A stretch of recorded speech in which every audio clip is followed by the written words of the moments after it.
Muy buenos días, muy buenas tardes, muy buenas noches. Vamos con un nuevo programa de Contratapas. Lo van a poder escuchar y ver por el canal Contratapas de YouTube. No se olviden de poner me gusta, suscríbanse, toquen la campanita, ayúdennos en ese sentido que nos va a venir muy bien. Este es el programa número 38. Ustedes pueden opinar sobre lo que deseen, no necesariamente de este programa, del anterior, de los anteriores o de cualquier otra cuestión. Lo hacemos entre quien les habla, Héctor Gurbit, y mi compañera Graciela Espadaro, a quien saludamos y nos va a contar de qué vamos a hablar, de quiénes vamos a hablar esta vez. Bueno, ¿qué tal, Héctor? ¿Cómo estás? ¿Cómo están ustedes? Un gusto volver a compartir este encuentro literario chismoso con ustedes. Bueno, en particular me voy a, digamos, a abocar a la figura y personalidad. Sobre todo voy a tratar temas de la personalidad de Hermann Hesse, que fue un autor muy popular e influyente en el mundo de habla alemana en su época. La fama mundial le llegó después. Al momento de su muerte, en 1962, sus obras eran muy poco leídas en Estados Unidos, a pesar de haber ganado el Premio Nobel en 1946. La situación cambió a mediados de la década del 60, cuando toda la cultura, en ese momento llamada contracultura, representada por los hippies, lo tomó sobre todo con los aspectos que tenían que ver con la búsqueda de la iluminación. Así fue como Hess se convirtió en el autor europeo más leído y traducido del siglo XX. Y fue especialmente popular entre los jóvenes. Y eso es una tendencia que aún hoy en día se nota, se percibe. Los jóvenes lo prefieren. Trata problemáticas que al joven lo preocupa. Así que esto está así. ¿Y te anuncio de quién vas a hablar o lo decís vos? No, yo lo digo porque también tenemos una cantidad de posteos que no quiero que pasen de largo, porque a la gente le gusta que lo nombren cuando nos mandan posteos o nos dicen cosas. Eh, Porque Damián Bucci, o Bucci, no sé bien cómo se pronuncia, pero sabe de quién hablo, dice lo siguiente para vos, Graciela, mira, qué lindo volver a verla, profe. La última vez que la vi fue allá por el 2006, al recibirme en la José, que será la escuela, ¿no? La Espero, José Hernández de Avellaneda. espero le esté yendo muy bien, muy linda la info que comparten en el canal. Por un lado, leí poco sobre estos autores, pero sé de su influencia en la literatura. En mi caso, soy fan de Conan Doyle, de Douglas Adams y Lovecraft. Así que bueno, eso vamos a ir diciendo de a poco. Así que yo voy a hablar en esta oportunidad de Leopoldo Marechal.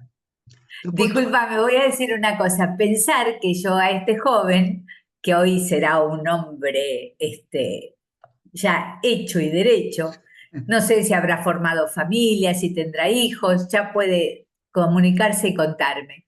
Pero yo le daba clases de matemática, Ah, así que no me tenía en la versión literaria. bien. Bueno, vamos a empezar entonces con los datos biográficos de Leopoldo Marechal, que nació en junio de 1900 en Buenos Aires y murió también en Buenos Aires en 1970, o sea que vivió 70 años.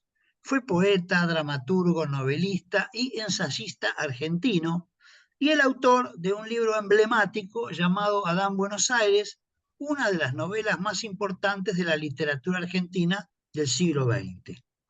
Chico precoz era mi amigo Leopoldo. A los 13 años ingresó a una fábrica porque el padre había fallecido, entonces tuvo que trabajar e ingresó a una fábrica de obreros donde rápidamente dio muestras de sus ideales políticos al impulsar a sus compañeros a que exijan mejores salarios y condiciones adecuadas para el Sí. trabajo. ¿Cómo terminó? Lo despidieron.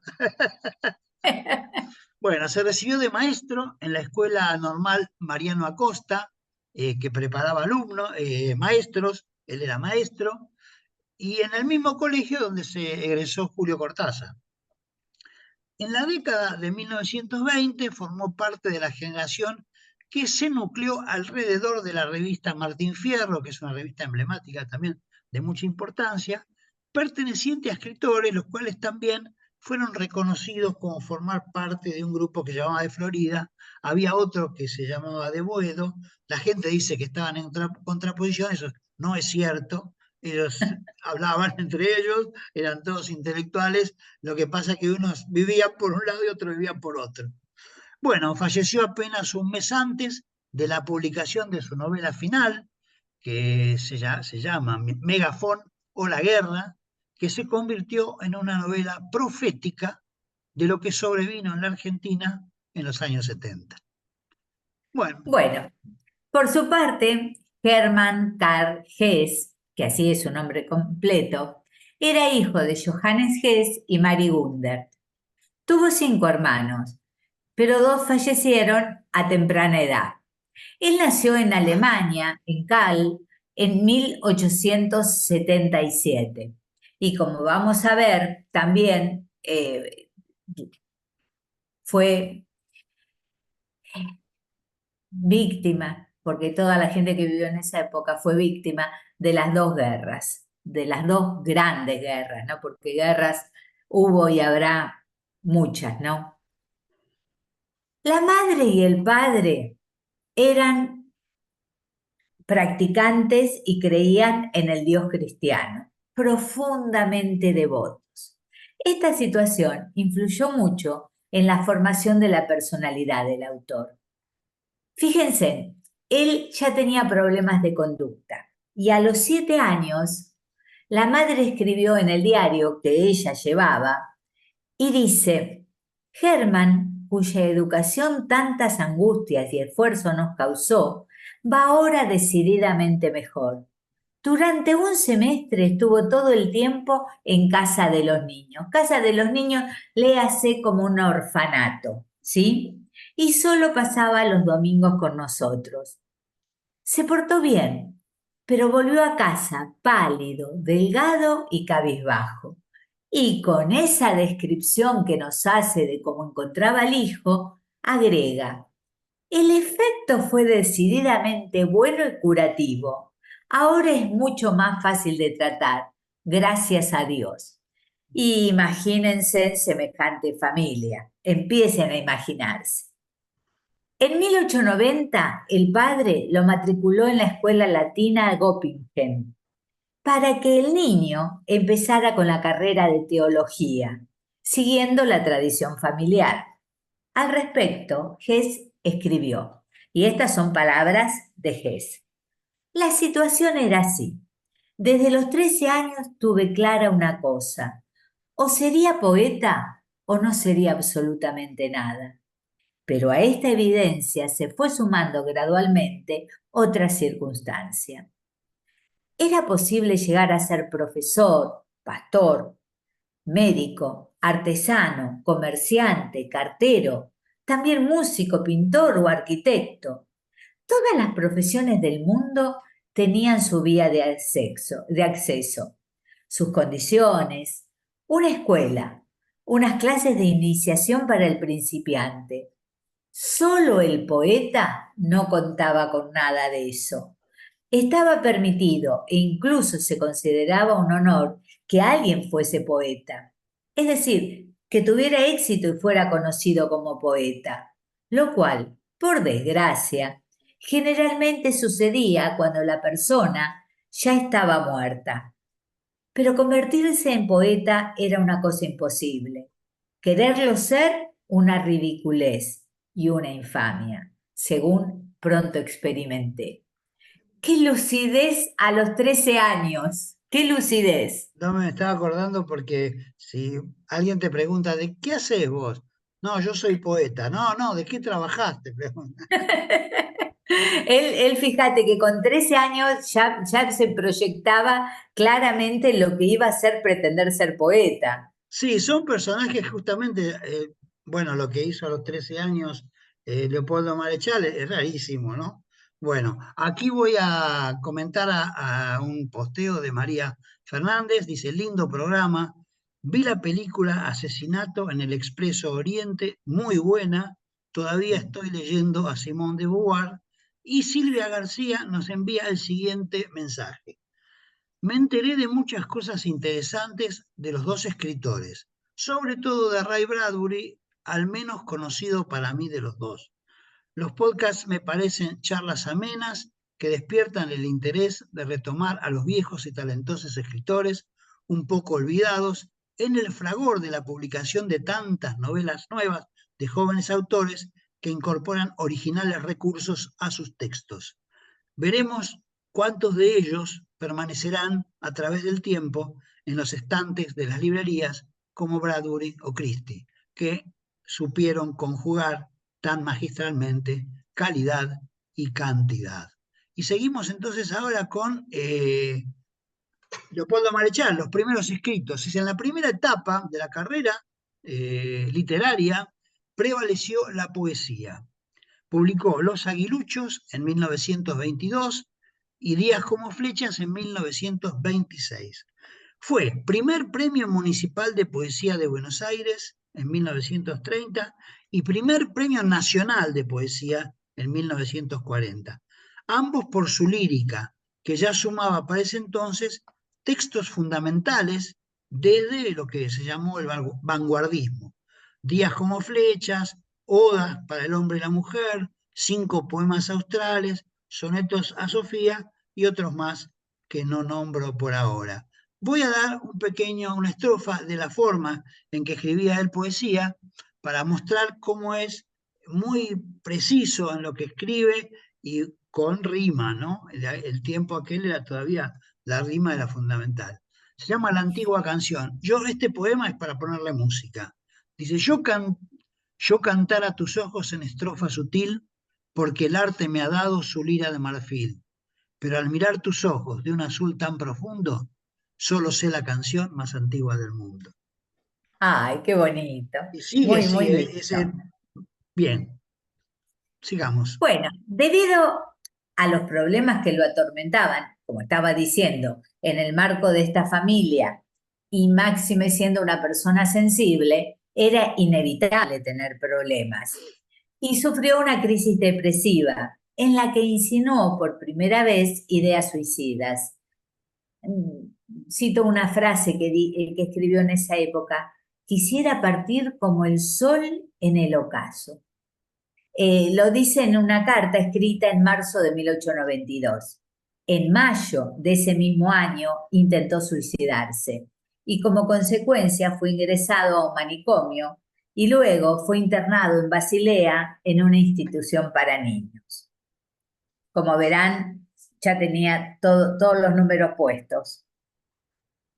Posteriormente, cuando sale de la institución, sus ocupaciones, sus trabajos, digamos, se van a suceder en forma ininterrumpida. Fue aprendiz del librero durante 3 días. Luego se convirtió en mecánico en una fábrica de relojes, marca Perrot, en su ciudad natal. Ahí duró 14 meses. Pero ese trabajo monótono y forzoso aumentó el deseo de regresar a la actividad intelectual. Entonces se pondría firme y comenzaría nuevamente como librero. Y esta vez la experiencia sí le sería provechosa. Ganó un gran aporte que le va a servir para su literatura, leyendo ejemplares de teología, filosofía, mitología griega y derecho. Al finalizar cada jornada, se dedicaba a leer en solitario para enriquecer su cultura. Y en ese tiempo afirmaba que con los libros tenía más y mejores relaciones. Su primer poema, titulado Madonna, fue publicado en una revista vienesa en 1896. 2 años más tarde se convirtió en asistente del librero, porque era toda una carrera jerárquica esta de Mirá. estar en las librerías. Y allí pudo independizarse económicamente. mientras continuaba con sus lecturas, sobre todo en esa época de los románticos alemanes, que lo fascinaban. En 1888 publica su primer libro de poemas, denominado Canciones Románticas, y un año después publica Una hora después de medianoche. Como era de esperarse, estas obras no tuvieron éxito comercial. Sin embargo, el editor valoró el talento de Hess. Ahí ya tenemos una punta. Bueno, estuve en un orfanato, lo que debería ser un orfanato en aquel tiempo, ¿no? No me quiero ni imaginar. Sí, te imaginas, Sí. con esto de que si la madre lo recibe flaco, pálido, pero está mejor. Bueno, acá nos manda Darcy Mel 3 mensajes seguidos, muy buen programa, y al final nos dice, Agatha Christie fue mi compañera de adolescencia, me comía sus novelas. Vamos ahora a Somos hablar varios. a hablar de Adán Buenos Aires, que lo he dividido en 2 partes. Va la primera. Bueno, el libro fue escrito entre 1930 y 1948 que se publica, o sea que tardó casi 20 años en escribirlo.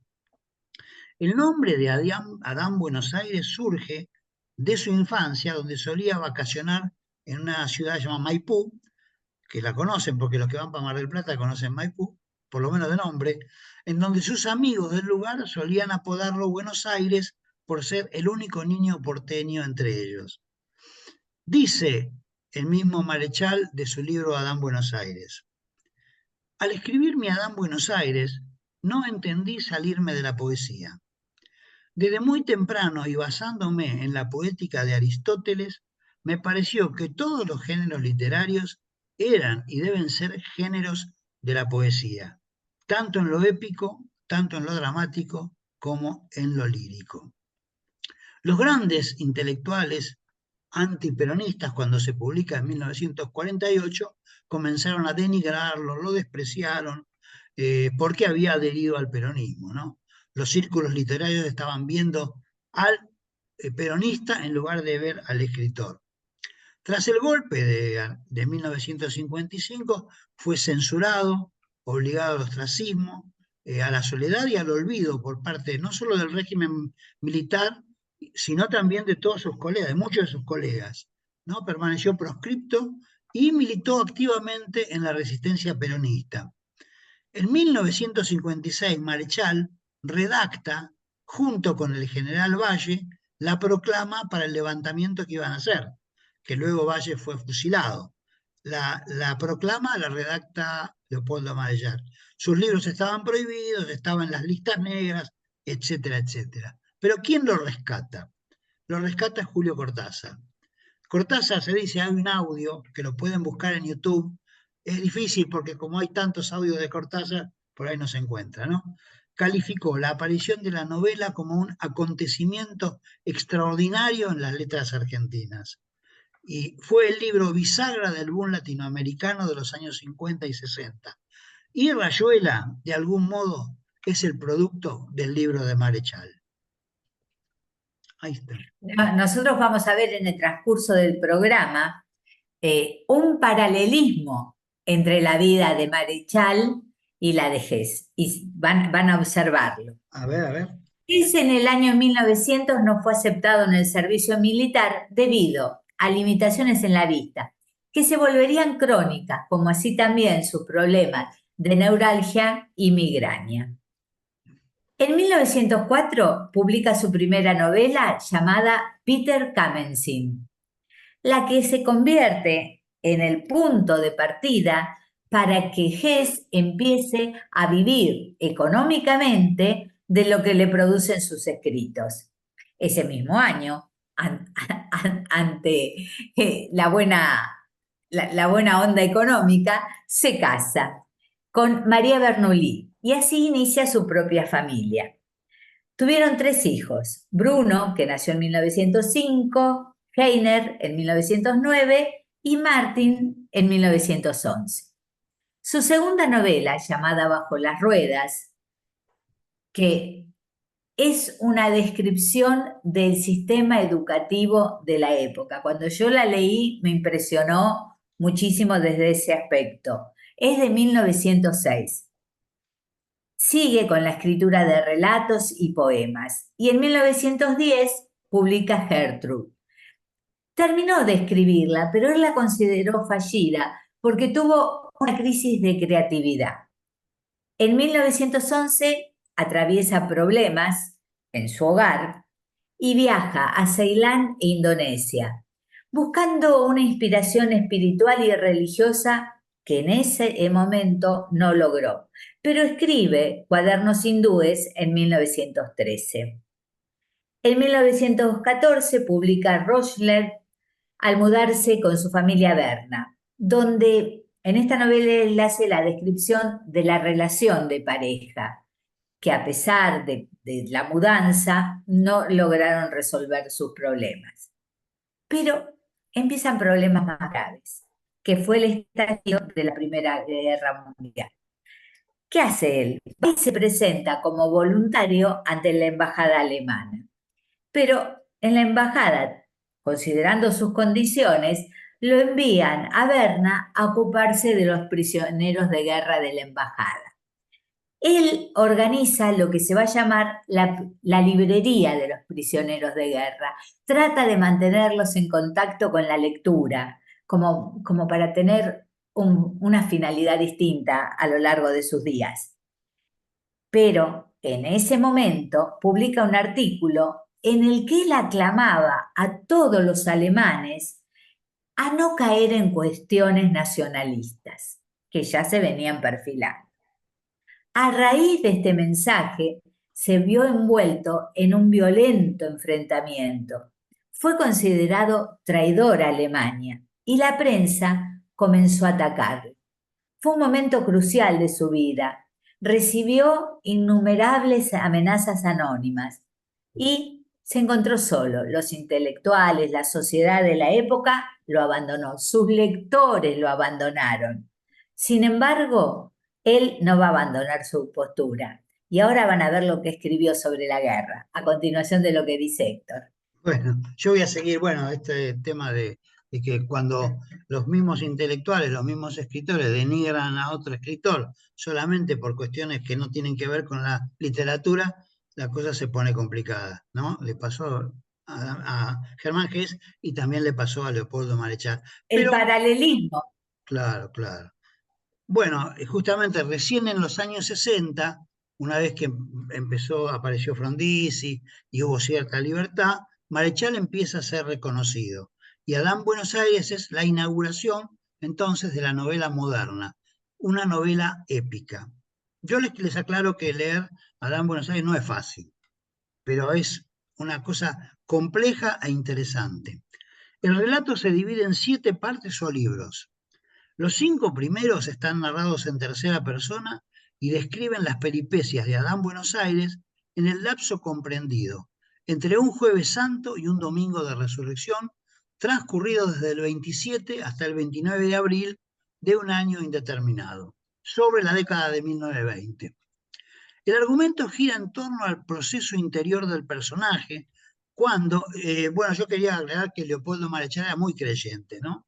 Cuando deambulando por las calles de Villa Crespo, se encuentra con la iglesia de San Bernardo y un Cristo, el Cristo de la mano rota, que fue tan famoso en Villa Crespo, que remueve sus cimientos interiores y lo impulsa a buscar, él dice, el absoluto. Bueno, no sé muy bien qué es el absoluto, pero busca eso. Los libros 6, que se llama El cuaderno de tapas azules, y el libro 7, que se llama Viaje a la oscura ciudad de Cacodelfia, fue lo primero que se escribió. Esos 2 libros son los primeros, ahora están al final del libro, pero son los primeros. Funcionan como apéndice y están contados en primera persona por el personaje central, o sea, por Adán Buenos Aires. Bueno, claramente es el alter ego del autor, ¿no? Hay ciertas coincidencias que hacen pensar que algunos de los personajes son de la realidad. Hay un tal Pereda que parece ser Borges, un Samuel Tesler que parece ser Jacobo Fichmann, Schulze que parece ser Sul Solar y el petizo Bernini parece ser que era Raúl Scalabrini Ortiz. Así la obra toca registros impensados que van del humor a la epopeya y de la tragedia al sainete. El viaje a la oscura ciudad de Cacodelfia es una maravilla. Es ni más ni menos que una parodia del infierno de la Divina Comedia, de Dante Alighieri, con sus círculos, y su Virgilio es este Chulce, que sería ser Sol Solar. Yo voy a leer ahora solamente el comienzo del libro, porque a mí los comienzos siempre me han entusiasmado para leerlos. Esta es una cosa maravillosa. Dice así: en cierta mañana de octubre de 1920, casi al mediodía, 6 hombres nos internábamos en el cementerio del oeste, llevando a pulso un ataúd de modesta factura, 4 tablitas frágiles, cuya levedad era tanta que nos parecía llevar en su interior no la vencida carne de un hombre muerto, sino la materia sutil de un poema concluido. Evidentemente, como él dijo, entiende la literatura como poesía, porque Así, lo que acabas de leer es sumamente poético. exactamente. Bueno, les dije que iba a expresar lo que realmente Hess escribió dentro de sus muchas meditaciones sobre la guerra. Él en un momento dice esto, y yo quiero que traten de percibir la sensibilidad de una persona que va a decir lo que dice Hess.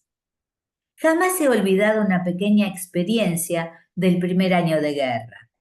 Había ido a visitar un gran hospital en busca de una oportunidad para adaptarme, de un modo u otro, al mundo transformado, presentándome como voluntario, lo que en aquel entonces aún me parecía posible.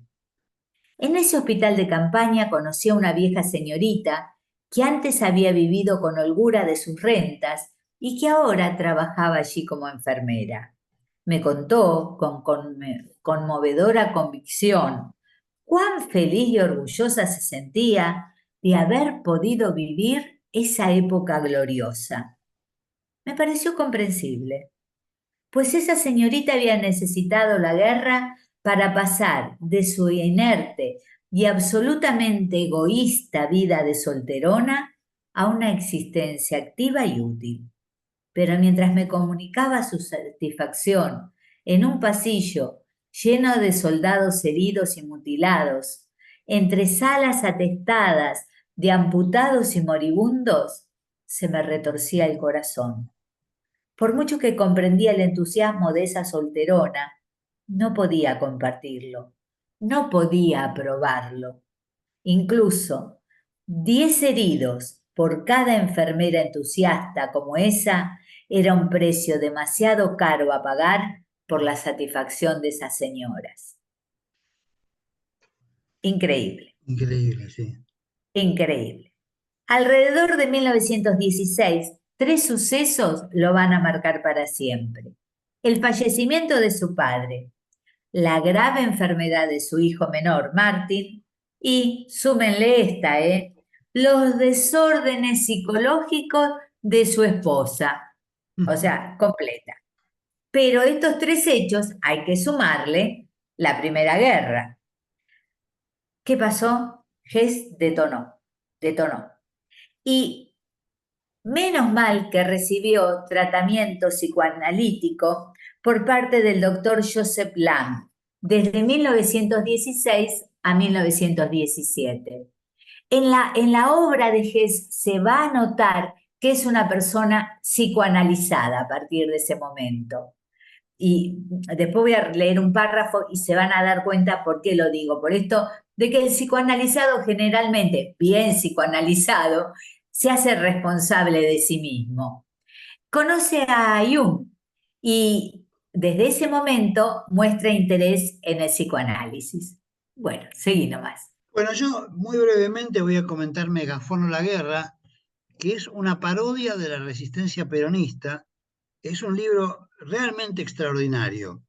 Yo voy a leer un párrafo del libro, ¿no? Que tiene que ver con la vida de Leopoldo Marechal. Dice, está en un diálogo y él dice, desde fines de 1955 les dije, con un pueblo en derrota y su líder ausente, soy un desterrado corporal e intelectual. Y añadí, En nuestra fauna sumergida existen hoy el gobernante de puesto, el militar de puesto, el cura de puesto, el juez de puesto, el profesor de puesto y el cirujano de puesto. No quedó aquí ningún hijo de madre sin deponer. Y le preguntan, ¿y usted qué lugar ocupa en esa fauna? Me preguntó Megafón, chisporroteante de malicia. Soy el poeta de puesto, le confesé modestamente. Qué Te escuchamos. bueno, qué bueno. Bueno, te cuento que en 1919 publicó la novela Demián, pero con un seudónimo, Emile Sinclair. ¿Por qué usó un seudónimo?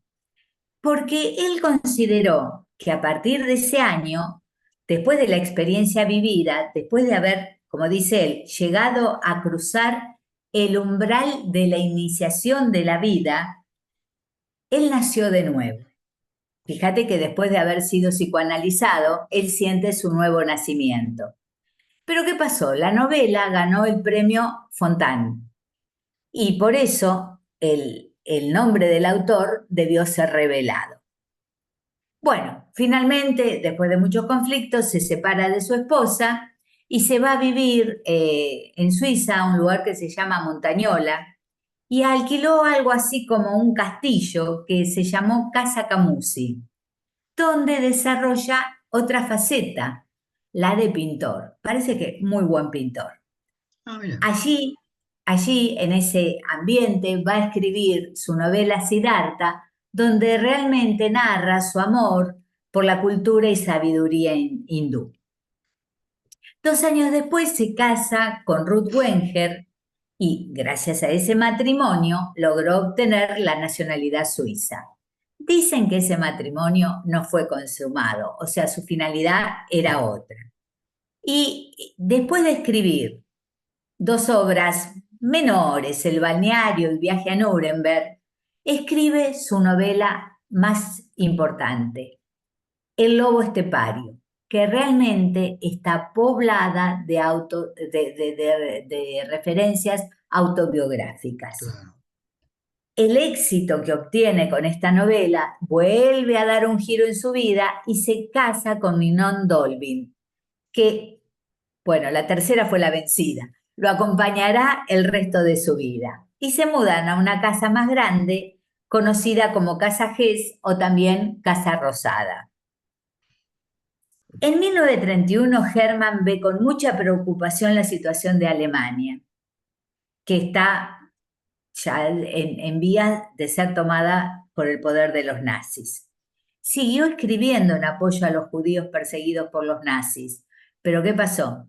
Ninguna prensa se arriesgó a publicar sus escritos y se desata la Segunda Guerra Mundial.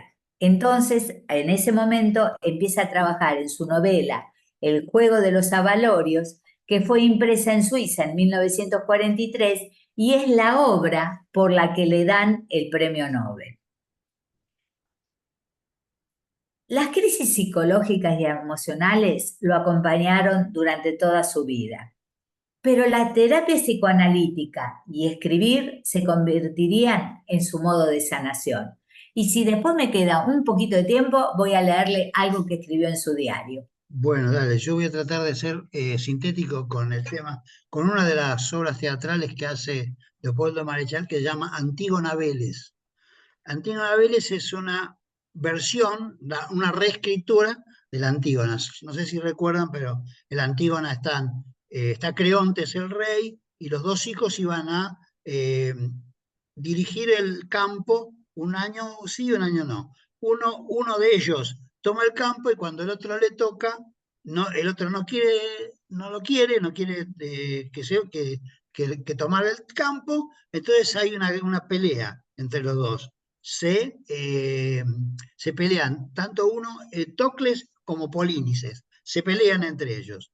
Gana el que tiene el campo, el que se queda con el campo, y el otro, como se había ido del campo y no había pertenecido y estaba peleando contra su propio hermano, no lo quieren enterrar, y como no lo quieren enterrar, ahí anda dando vueltas. Pero lo que hace Leopoldo Marechal toma la misma situación, en un campo que está ubicado en La Pampa. En ese campo está el dueño del campo. Hay dos hermanos que se pelean por el campo, pero uno de ellos se pasa a los pueblos originarios del sur. Es decir, sale a defender a los pueblos originarios a quienes le habían arrebatado las tierras, porque las tierras donde estaba el terrateniente supuestamente no eran sanamente obtenidas. Entonces hay esa pelea, ¿no? Cambian los nombres, pero la verdad que ese formato, digamos, cambiarle el sentido a la obra de Antígona es maravillosa. Antígona al final, ustedes recuerdan que la matan porque había querido enterrar a su hermano, no quería que esté sin enterrar. Lo entierra y entonces lo matan porque esa era la pena que tenía por enterrarlo. En este caso no sucede eso, pero está la situación esta de la lucha entre los pueblos originarios y, no sé, el ejército argentino, qué sé yo. Ese siempre tienen un contenido político, todas las cosas que Marechal fue haciendo, ¿no? Yo aprovecho para decirles que si pueden leer Antígona de Sófocles, lo lean, porque es una obra maravillosa, es una obra, está como obra de teatro, ¿no es cierto?, de dramaturgia, y realmente la lucha de esta hermana por el honor de su hermano es de un valor ético. Fundamental, Sí, sí. me Y parece después lean maravilloso. Antígona Vélez, porque así. Lean las dos. Bueno, yo voy a decirles cortito qué dice en su diario de 1925. En mí mismo, por tanto, habían de estar el error y el desorden, cuando entraba de tal manera en conflicto con el resto del mundo. Y el caso es que de hecho sufría un gran desorden. No fue agradable enfrentarme a ese desorden que había en mí y buscarle un sentido. Ante todo quedó claro una cosa. No solo había pagado demasiado cara las buenas relaciones que había vivido con el mundo, sino que ese vivir en paz había sido tan falso como la aparente paz que reinaba en la tierra. Había creído que las largas y duras luchas de la juventud me habían valido un lugar en el mundo y que yo era un poeta. Pero entre tanto éxito y la prosperidad habían ejercido su mala influencia. Me había dado por satisfecho, apoltronándome, y un examen atento revelaba que el poeta casi no se distinguía de un escritor de amenidades. Me habían ido demasiado bien las cosas. Ahora no me faltaban contrariedades, que son siempre una buena y enérgica escuela. Bueno, y sigue, pero vemos Sí, cómo se sí. expresa, cómo habla, lo que siente, lo Es que extraordinario, dice. sí, sí, sí. Yo leí Demián y leí también Siderata, ¿no? Ese lo leí también. Bueno, Son, vamos son, yéndonos porque sí. se nos va el tiempo. Bueno, muchas gracias. Nos despedimos hasta el próximo podcast. Eh, que tengan una buena semana. Gracias, gracias. Y no dejen de vernos y de leer. Gracias por estar.